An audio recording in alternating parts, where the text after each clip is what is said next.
Party एक बार कोथा दिले हमारो विश्वास मोदी जी को मैं सम्मान करता हूं, अमित शाह जी को मैं सम्मान करता हूं और सम्मान दे करके मैं बोलता हूं आपने जो वादा किया आप निभाएंगे।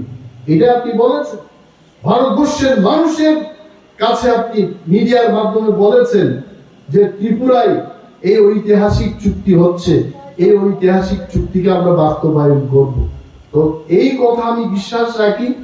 এই কারণে আমরা বলি নরেন্দ্র মোদীজির হাতকে শক্তিশালী করার জন্য পশ্চিম ত্রিপুরা এবং পূর্ব ত্রিপুরার টিপ্রামথাই কীর্তি সমর্থিত বিজেপির যিনি প্রার্থী ওনাদের জয়লাভ করে নরেন্দ্র মোদীর হাতকে আমরা শক্তিশালী করবই করব।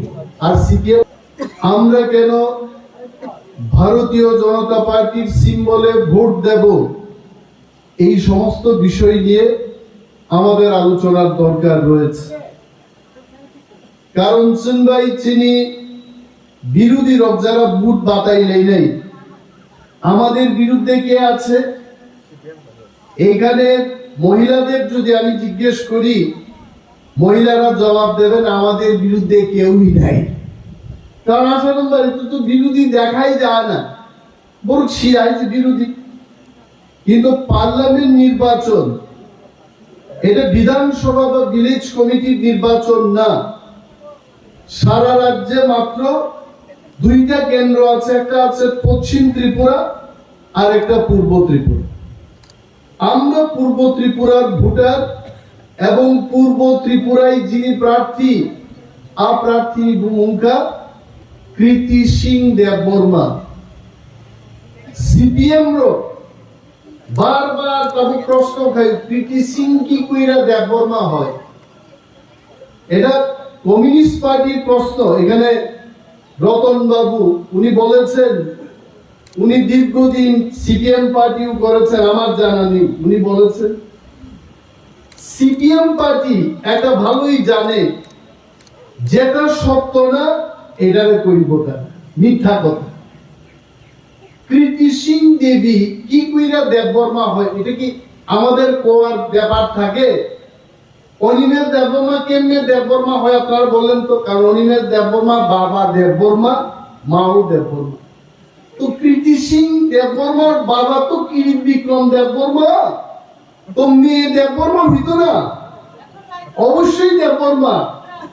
তারপরও তারা প্রশ্ন করে কৃতি সিং দেববর্মা এটা কেমনে দেববর্মা হয়? এটা আগেও দেববর্মা ছিল, মারা যাওয়ার সময় এটা দেববর্মাই থাকবো, এটা পরিবর্তন হইতো না। আর কৃতি সিং কইতে গাইতে আইতো না সিং, এটা তো গরুর সিং বাই দিতে না, এটা টাইটেলের সিং, এটা স্বামী হচ্ছে সিং।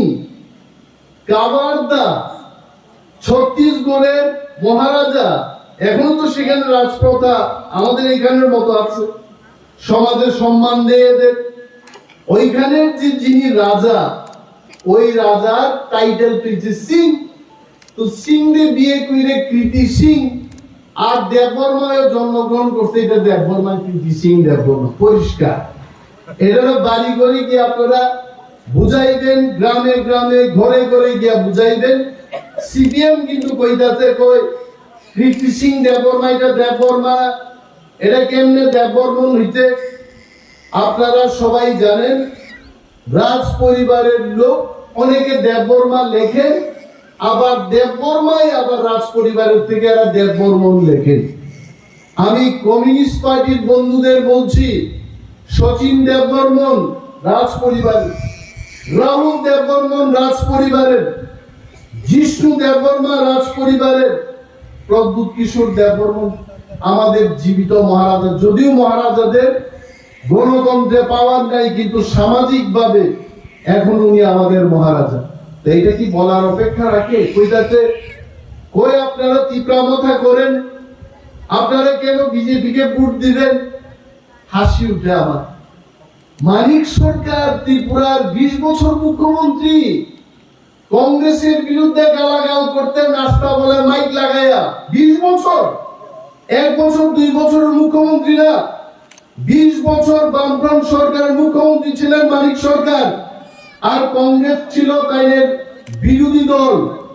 রতনবাবু ভালোই জানলেন, এখান থেকে গাড়ি ভর্তি তেলেঙ্গা আর কি আছে চাষা দেববর্মা বাংলার দুনিয়ার লোক নিয়ে যাইতো, যাওয়ার পথে হাসি খুশি যাইতো, আবার সময় সব ঘুমায় ঘুমাইতো, আগরতলা নিয়ে যেত, বক্তৃতা করতো।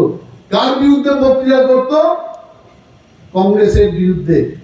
মানিক সরকার এইবার কংগ্রেসে ভোট দিব হাত সিম্বলে, আর আমরা তীব্রমতা করি, কিন্তু ভারত সরকারের সাথে আমাদের চুক্তি হইছে, এই চুক্তি রূপায়ণের জন্য আমরা বিজেপিকে এবার ভোট দেব। মানিক সরকার যদি হাত সিম্বলে কোন চুক্তি ছাড়া ভোট দিতে পারে, আমরা চুক্তির নিরেখে বিজেপি পার্টিকে পদ্ম চিহ্নে আমরা ভোট দেব। আমরা বুক খুঁজে এটা করবেন। মানুষের বুকা বানানোর আর জায়গা পাইতে না, কই দেই মাইক লাগা কই তুমি তো তীব্রমতা ভাইকে বিজেপি ভোট নাই, তীব্রমতা নিম্বু পান্তাল গায়ে আনসারে। তীব্রমতা একটা পার্টি, আমাদের রাজা এই পার্টির নেতা, এখন রাজ পরিবারের যিনি কন্যা কৃতি সিং দেবী দেববর্মা এখানে আইছেন আমাদের প্রার্থী। আবার এরা কই তীব্রমতার মধ্যে কি আর ভালো লোক দেয়নি? আরে ভালো লোক তুমি কেন আমার পার্টির মধ্যে ভালো লোক কেটা তুমি জিগাইবা? তোমার কি? আরে মানিক বাবু ত্রিপুরার মুখ্যমন্ত্রী, পূর্বতন মুখ্যমন্ত্রী, আপনি যদি ভালো লোককে তীব্রমতা এটা জানার যদি আপনার অধিকার অর্জন করতে চান, সিপিএম পার্টি ত্যাগ করে আপনি তীব্রমতার ঢুকেন আগে, তারপর আপনার কথা আমরা শুনবো। উনি কে? তীব্রমতার মধ্যে ভালো লোককে কে খারাপ আপনার ইশারাই চলবো? আগে মাঠ ভর্তি ছাড়া মানিক বাবু বক্তৃতা করতেন না, এখন মানিক বাবুর বক্তব্যের জায়গা হিসেবে আমাদের আসারাম বাড়ির এই কমিউনিটি হল, এটা অর্ধেক ভর্তি, জানালা বন্ধ করে বক্তৃতা দেয়। কারণ জানালা খোলা থাকলে মানুষে দেখবো, আধা হল ভর্তি, লজ্জায় জানালা দরজা বন্ধ করে মানিক বাবু বক্তৃতা করে। এটার জন্য কি তীব্রমতা দায়ী বলেন? এটার জন্য মানিক বাবু 20 বছরের সরকারের মানুষ উড়াইয়া ফালাই দিতে, এটার জন্য কি তীব্রমতা বিজেপি দায়ী? এটার জন্য দায়ী মানিক বাবু, মানিক সরকার, আপনি নিজে দায়ী। আপনি বলেন মানিক সরকার উনি নাস্তিক, কমিউনিস্ট পার্টি যারা করে তারা স্বর্গে বিশ্বাস করে না, এরা ধর্মে বিশ্বাস করে না, এরা নাস্তিক। রতন বাবু আপনি জানবেন এই কথা, যারা কমিউনিস্ট পার্টি করেন তারা ধর্মে বিশ্বাস রাখে না, তারা নাস্তিক। মা বাবা মারা গেল এরা চুল দাড়ি শেভ করে না, এটা ফালায় না, কারণ এরা ভগবানের বিশ্বাসী না। কয়েকদিন আগে ত্রিপুরার মুখ্যমন্ত্রী মানিক বাবু বক্তৃতা করছেন, কই আমি আর বেশি দিন বাঁচবো না, আমি স্বর্গে গিয়া, মানে স্বর্গে বিশ্বাস করে নিতে চাই। এতদিন 20 বছর মুখ্যমন্ত্রী ছিলেন, তখন স্বর্গে তাইনের বিশ্বাস নাই, নাস্তিক। আর এখন পথ গেছে গা পরে, এখন স্বর্গে বিশ্বাস করে, মনে হয় বাড়ি ঘরে গিয়া দেখে পূজাও করে, মনে হয় তাই নাই। এই লোকটা কইতেছে তুই স্বর্গে গিয়া আমি কইতে পারবো আমি আমার 20 বছর মন্ত্রিত্বকালে আমি কি কি করেছি। আরে মানিক বাবু আপনাকে আমি বলছি, আমি অনিমেষ দেববর্মা আপনাকে বলছি, আপনার স্বর্গে যাওয়ার দরকার নাই। আপনি পৃথিবীতে কি কি করছেন আমার থেকে শুনেন। আপনার পাপের বোঝা আজকে 10,323 জন লোকের চাকরি গেল, এটা আপনার কুকর্মের কারণে। আপনি বলেন আবার ইয়েতে গিয়া কই স্বর্গে গিয়া কথা কইবেন, ঈশ্বর আপনার জায়গায় দিত না। মারা গেলে আপনার ওই লোকটা 20 বছর ত্রিপুরার মানুষকে নির্যাতন করছে, গেটের বাইরে রাখো, আপনি স্বর্গে যাইতেই পারতেন না, আপনি স্বর্গে গিয়া কথা কইবেন? স্বর্গে বিশ্বাস করেন? এডিসি এলাকা আমাদের আসারাম বাড়ি বনবাজার কি হিসে বলেন, কি করছে এখানে? নাথিং। মানুষ কাজ পায় না, জল পায় না, এরা বলছে যে আমরা এই করেছি সেই করেছি। আরে মশাই আপনি যদি 20 বছরে এত কাজ করতেন, আসারাম বাড়ির লোক 18,328 ভোটে আমাকে জয়লাভ করায় না, আপনার পার্টি যদি ভালো থাকতো, আর এটার জন্য দায়ী আপনারা। এরা কে? এরা কইতাছে কে ভালো কে খারাপ, কেন ভোট দেবে, কিচ্ছু হবে না। আপনারা দেখবেন ভারতবর্ষের মধ্যে 10টা লোকসভা কেন্দ্রের মধ্যে পূর্ব ত্রিপুরা আমাদের এই আসন 10টা কেন্দ্রের মধ্যে একটা কেন্দ্র থাকবে এবং লক্ষ লক্ষ ভোটের ব্যবধানে আমরা এখানকার সিপিএম প্রার্থীরা পরাজয় করব। এটা মানুষই ভোট দিবে। আর এখন কুল পায় না, কর আমরা কি কয় এরা, কয় আমরা দেখে নেব ইন্ডিয়া মহাজোট কত 350 সিট নিয়ে বলে আইতাছে। আমি কই, আমি কালকে থেকে চুপ বন্ধ করে হাঁটবো। কারণ এইসব জিনিস এটা যখন মোবাইলে দেখি, মানুষের ভালো মাথাও কিন্তু খারাপ হয়ে যেতে পারে। এদের কথাই বিশ্বাস করেন না। আরে সিপিএম, এই সিপিএম পার্টি কই আছে? ওয়েস্ট বেঙ্গলে সিপিএম পার্টি আছে নাই? কে শাসন করতেছে? তৃণমূল। ত্রিপুরা রাজ্যের মধ্যে 2018 সালে মানুষ সমুদ্রে ফালাই দিল কর, আর আইসটা এখানে ত্রিপুরা 16টা পাইছিল 18তে, কন্যা দাঁড়িয়েছে এখন 10। আর আগামী দিন যখন বিজেপি ত্রিপ্রামক আইপিএফটি জোটবদ্ধ ভাবে আমরা বিধানসভায় লড়বো, তখন সিপিএম একটা সিট পাইল না। শূন্যের কোথায় দেব? শূন্য বিপদে। আর এরা বলে 350 সিট নিয়ে আইব। কে আইব? আপনারা আইবেন? এরা আইতো না। এরা কয় আমাদের ইন্ডিয়া জোটের সঙ্গী আইব। আরে এত সহজ না। ইন্ডিয়া মহাজোটের কথা শুনলেন? নামে ইন্ডিয়া মহাজোট করছে ওয়েস্ট বেঙ্গলে মমতা ব্যানার্জি, সিপিএম রে মাইনে নিছে না। আমি তৃণমূল একা দাঁড়াবো, কংগ্রেস সিপিএম এর সাথে আমার কোনো কথা নেই। দিল্লিতে গিয়ে ইন্ডিয়া মহাজোট হবে, পশ্চিম বাংলার মাটিতে ইন্ডিয়া মহাজোটের কোনো অস্তিত্ব নাই। এর উপরে সিপিএম কংগ্রেস, আজকে পত্রিকায় দেখলাম সিপিএম কংগ্রেসের মাইনে নিতেছে না, কয় এতগুলো সিট ছাড়া যাবে না। নিজেরাই তো ঝগড়া করতে, কই থেকে সিট পাই দিব? হইতো না। দেখবেন 12টা গুড়া চারিদিকে যার যেভাবে চলবো, ইন্ডিয়া মহাজোটের এরকম অবস্থা। কিন্তু প্রধানমন্ত্রী নরেন্দ্র মোদীজির নেতৃত্বে নিয়ে আপনারা দেখবেন মোদীজি কি কইছেন? আপকি বার 400 পার, অর্থাৎ এইবার 400টা আমরা পার ফিরে যাব। আর এই 400টা সিটের প্রথম যে 1 নম্বর সিট, এটা হবে পূর্ব ত্রিপুরা কৃতি সিং দেবীর সিটটা। এখান থেকে 400 1 নম্বর গণনা শুরু হবে। আপনারা আমার অনুরোধ থাকবো, এই বিধানসভা কেন্দ্র গত বিধানসভা ভোটের সময় আমরা বিশাল ব্যবধানে আমাদের বিরোধী দলকে আমরা পরাস্ত করলাম। যদিও সেই সময় আমাদের বিরোধী দল ছিল আইপিএফটি, এখন তো আইপিএফটিও আমরা সঙ্গে। তাহলে আমি ধরে নিলাম 40,000 মানুষ যদি ভোট করে, এখানে 35,000 ভারতীয় জনতা পার্টি এবং ত্রিপ্রামক আইপিএফটির প্রার্থীর পক্ষে থাকবে, এই আশার আমি দাবি করি। মানুষ আগে কংগ্রেসের স্লোগান দিত, মা বোনেরা কইতাছে, এরা বলে আইতাছে, আমি আর কইতাছি। এইবার এখানে উল্টায় কইতিব, গ্রামে গ্রামে কইতাছে, মা বোনেরা কইতাছে নরেন্দ্র মোদীজির সরকার আবার আইতাছে। বাস এই স্লোগান দিয়া আপনারা নাইমা যান, কোনো চিন্তার কারণ নাই। এখন ত্রিপ্রামতার সাথে বিজেপির অ্যালায়েন্স হয়েছে, সরকারের শরিক হয়েছে। মানুষের সুখ দুঃখের কথা সরকার দেখবে, আমরাও দেখব। নির্বাচনের সময় আমরা প্রতিশ্রুতি দিতে পারি না, নির্বাচনের গাইডলাইন আছে।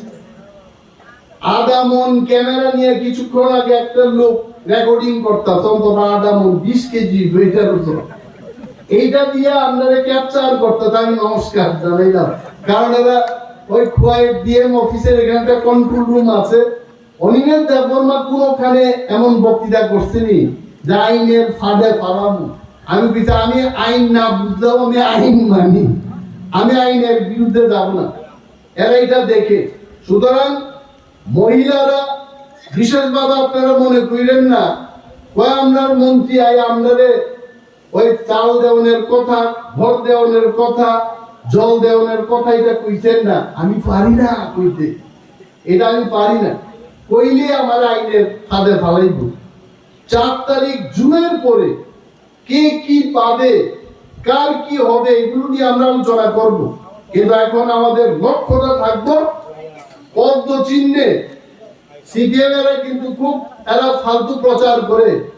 আমার মনে আছে আমি 2003 সালে যখন নির্বাচনে প্রথমবার দাঁড়াইলাম, আমি এমএলএ হইলাম 6 বছর। পাহাড়ে গিয়ে আর তো জানে না এই বুটিং মেশিন আইছিল প্রথম, তখন বুটিং মেশিন প্রচার করতে গিয়ে আর রতন বাবু শিখাইতে কি জানেননি? আপনিও হয়তো বা তখন সিপিএম করেন, আমি যাই না।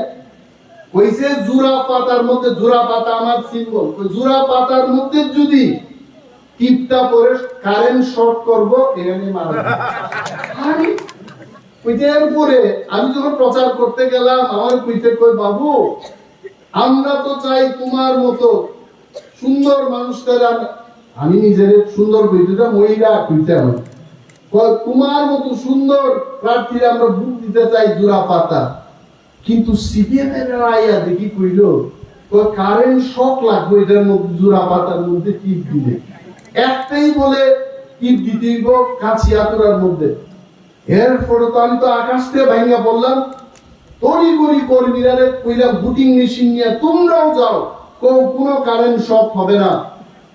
এরপর আমরা যখন প্রচার করলাম এরা টের পাই নিতে আবার একটা ফোন দিয়ে আনছে, কইছে কি তখন তো খোয়াইয়ের মুখ্যমন্ত্রী ছিল, ত্রিপুরার মুখ্যমন্ত্রী একজন আছে তখন মানিক সরকার, আর খোয়াইয়ের মুখ্যমন্ত্রী ছিল সমীর দেব সরকার। উনি খোয়াইটারে ক্যাপচার করে রাখতেন। আর একটা বুদ্ধি ভালো কি কইতে কইছে খোয়াইয়ের সিপিএম পার্টি অফিস থেকে সিসি ক্যামেরা বয় দিছে সবখানে, এরা দেখবো যে কে কোন পার্টিতে ভোট দিতাছে এখানে টিভির মধ্যে বসে বইয়া দেখবো। আবার আরেক দরবার মানুষকে বুঝাইতে বুঝাইতে দম বাইতে, তারপরও জনগণের আশীর্বাদে 387 ভোটে তৎকালীন মন্ত্রী, উপজাতি কল্যাণ মন্ত্রী অবুর দেব বর্মার আমি পরাস্ত করতে পারলাম। এইবারও আমি আপনাদের কৃতজ্ঞ। এদের কানে এদের গুজবে কান দেবেন না, এদের ফাঁদে পা দেবেন না। এইখানে এখনো কিন্তু কিছু উগ্রপন্থীর কায়দা এটা লুকায়া থাকে, এটা আয়ে না, এটা হঠাৎ করে আমরা বিজেপি বলেন, তীব্রামথা বলেন, আইপিএফটি যখন বাড়ি করে ঘুমাইব, এই সিপিএম এর বাইনেরা টর্চ নিয়ে বাইরে রাত্রেবেলা কইব আপনারা চিন্তা করেন না, আসারাম বাড়িতে আমরা 1000 ভোট পাইতাছি, পূর্ব ত্রিপুরায় এইভাবে আমরা ভোট পাইতে, এইসবে কান দিয়েন না। এরা রাত্রেবেলা টর্চ লাইট নিয়ে বাইর হইলেও, দিনের বেলা পাখির মতো পাখা লাগায় বাইর হইলেও এখানে বিজেপি তীব্রামথ আইপিএফটি জয়লাভ করবে।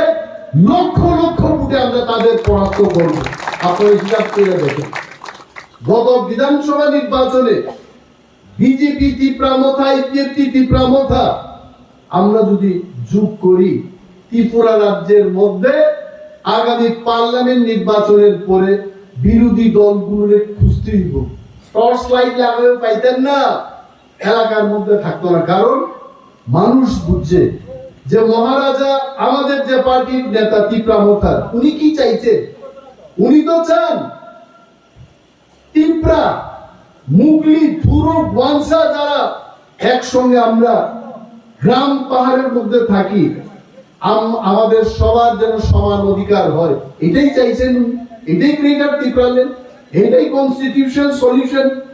আর মোদিজি তখন আমাদের দিল্লি থেকে অমিত শাহজিরা ডাকছেন শ্রেষ্ঠ ভারত এক ভারত, শ্রেষ্ঠ ত্রিপুরা এক ত্রিপুরা। তো শ্রেষ্ঠ ত্রিপুরা এক ত্রিপুরা যদি থাকতে হয়, শুধু চাষা আর তেলেঙ্গানা দিয়া এক ত্রিপুরা হইব? এটার মধ্যে দেববর্মা দিয়া জমাতিয়া সব আইতে হইব, এটার মধ্যে দেবনাথ দত্ত সব আইতে হইব। বাঙাল ত্রিপুরা সব লোক যখন একটা জায়গায় আয়া ত্রিপুরার মানুষের উন্নয়নের কাজ করব, তখনই গিয়ে এক ত্রিপুরা শ্রেষ্ঠ ত্রিপুরা হইব। আর আমরা যে এগ্রিমেন্টটা করলাম, এই এগ্রিমেন্ট এক ত্রিপুরা শ্রেষ্ঠ ত্রিপুরা এবং এক ভারত শ্রেষ্ঠ ভারতের লক্ষ্যে এই এগ্রিমেন্টটা হচ্ছে। আর এরা বলে ওইটা এগ্রিমেন্ট নেই, এরা বলে চা খায় দোকানে, এখানে না, আমাদের এখানে না। ওই টাকার জলায় সাবরুমে কালকে গেলাম, এখানে কইতাছে চায়ের দোকানে চা খায় বলে এরা কয় ত্রিপুরা মতার এই এগ্রিমেন্ট, এটা তো আদা পাতা লিখছে। আমি কই বাবু, ভারত সংবিধান, ভারত পরিচালনা করার সংবিধান, এই সংবিধানটাই এতটুকু বই। আর এদের কথাই তার মানে ভারত পরিচালনা করতে এত মোটা বই লাগবে, এত বই হয় না, এত কায়দা কানুন থাকে না। আর আমরা আদা পাতার মধ্যে আমরা কি লিখলাম, এখানে পাহাড়ে পিছিয়ে পড়া সমস্ত অংশের মানুষের জন্য, এখানে দেববর্মা জমাতিয়া রিয়াংয়ের নাম দিয়ে কেউ লেখছে না, ওই সেইখানে এডিসি এলাকায় এবং প্রত্যন্ত অঞ্চলে যারা বসবাস করছে, এইখানে নাভির রক্ত যারা, এখানে নাভির রক্ত তৈরিত জন্মগ্রহণ হয়, যারা এখানে জন্মগ্রহণ করেছে, ওই সমস্ত ত্রিপুরাবাসীর উদ্দেশ্যে ভারত সরকার বলেছে যে তাদের আর্থ সামাজিক রাজনৈতিক অধিকার আরো মজবুত করা হবে। আমরা একটা এগ্রিমেন্ট সাইন করলাম, এটার এরা কয় ত্রিপুরা মতারে কয় বিজেপি এটা ইমপ্লিমেন্ট করতো না, আর বিজেপির কয় এটার মধ্যে কি আছে, এটার মধ্যে কিচ্ছু নাই। আমি সিপিএম পার্টির কাছে অনুরোধ করব, আপনাদের যদি মনে হয় যে নরেন্দ্র মোদী অমিত শাহরা আমাদের এই এগ্রিমেন্টটাকে বাস্তবায়ন করবে না, আপনারা রাস্তায় নেমে আন্দোলন করবেন। ত্রিপুরা মতা বিজেপি বা কেন্দ্রীয় সরকার ত্রিপুরা সরকারের মধ্যে ত্রিপাক্ষিক যে চুক্তিটা হয়েছে, এই চুক্তির বাস্তবায়ন করতে হবে বলে আপনারা আন্দোলন করেন। করতো না এরা, কারণ এরা জানে बीजेपी पार्टी एक बार কথা দিলে, এটা আমারও বিশ্বাস, मोदी जी को मैं सम्मान करता हूं, अमित शाह जी को मैं सम्मान करता हूं और सम्मान दे करके मैं बोलता हूं आपने जो वादा किया आप निभाएंगे। এটা আপনি বলেছেন ভারতবর্ষের মানুষের কাছে, আপনি মিডিয়ার মাধ্যমে বলেছেন যে ত্রিপুরায় এই ঐতিহাসিক চুক্তি হচ্ছে, এই ঐতিহাসিক চুক্তিকে আমরা বাস্তবায়ন করব। তো এই কথা আমি বিশ্বাস রাখি। এই কারণে আমরা বলি নরেন্দ্র মোদীজির হাতকে শক্তিশালী করার জন্য পশ্চিম ত্রিপুরা এবং পূর্ব ত্রিপুরার তীব্রামথাই কীর্তি সমর্থিত বিজেপির যে যিনি প্রার্থী, উনাদের জয়লাভ করে নরেন্দ্র মোদীর হাতকে আমরা শক্তিশালী করবই করব। আর সিপিএম বলে অনিমেষ বাবুর মুখে এখন বিজেপির বন্দনা, বিজেপির ভালো গুণ গায়, কেন গাইতাম? আমরা তো আগেই কইলাম যারা আমাদের সাথে থাকবেন, যারা আমাদের দাবির সাথে থাকবেন, যারা আমাদের দাবিকে মেনে নেবেন, আমরা তাদের সাথে আছি। সিপিএম পার্টি ক্ষমতার মধ্যে নাই, তারপরও আমাদের দাবি মেনে নিতে পারে না। কার সাথে আপনারা কথা বলবেন? কাদের সাথে আপনারা রাজনীতি করবেন? আপনারা যারা বনবাজার আসারামবাড়ি এলাকার মানুষ আছেন, দুই হাত তুলে আমাদের কুমারী রাজকুমারী, এখন উনি নিজেও মহারানী হয়ে গেছেন, মহারানী প্রীতি সিং দেববর্মাকে আপনারা আশীর্বাদ করবেন। দিল্লিতে গিয়ে যেন আমাদের ত্রিপুরার মানুষের কথা পার্লামেন্টে গিয়ে বলতে পারে, ভারত সরকারের নজরে যেন কথাগুলো আনতে পারে। এই জন্যই আমরা উনাকে জয়লাভ করাবো, এই অঙ্গীকার নিয়ে আপনারা যান। আর আমি শেষ করার আগে এটাও বলবো, আগে কি আপনারা পাইছেন কোনদিন যারা সিপিএম এর সাংসদ হইতেন? 25 বছর বাজুবন রিয়াং সাংসদ ছিলেন পূর্ব ত্রিপুরা থেকে। আমার মনে হয় না বাজুবন বাবু আইছিল আপনাদের আসারাম বাড়িতে, একবার বলাইছে 25 বছর আইরে, আবার দুইবার আইতে গেলে 50 বছর মারা গেছেন উনি।